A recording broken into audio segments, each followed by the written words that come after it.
Hi, this is Mark Ramsey. You know the biggest limitation that radio has as we head into our future, the biggest challenge that we have is our structure. It's the way we're built.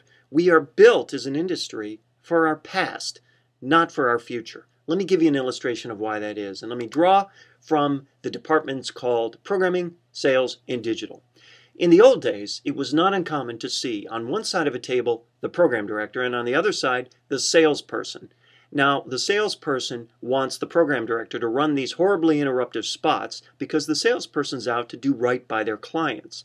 The programmer, at the same time, is out to defend and protect its audience. The programmer is incentivized on that basis. The program director wants to have a better product, and that means keep the clutter off the station. And by clutter, we mean all that stuff that benefits our clients, right? So there they are, both arms crossed on opposite sides of the table. That's how it has worked in the past.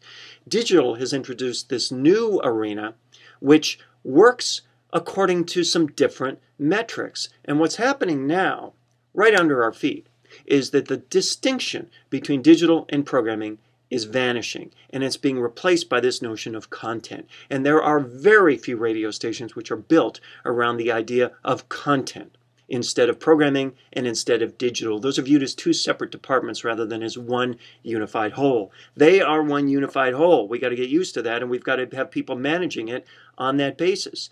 Now, the difference between content and, say, programming is the content loves sales, and sales loves content.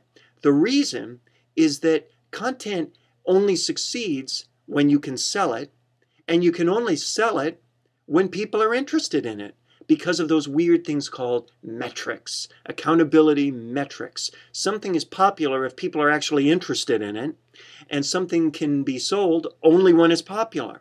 As a result, sales, content, they're all on the same page. No more of this, let's shove our spots down your throat, Mr. Program Director, even though we know your audience doesn't like them, because that's how we benefit. No, no, no. Now we benefit, our clients benefit, our consumers benefit, our product benefits, because content and sales are on the same page. Not only that, but sales, since sales and content have such a great relationship, content and consumers have such a great relationship, obviously, that it's a love fest all the way around, content, consumers, and sales. This is the first time in the history of radio that I've been a part of it where we've actually all had the same incentives and all been on the same page genuinely. So instead of crossing our arms from opposite sides of the table, we can now link arms as we go together into the future, if and only if you are structured for the future, not the past.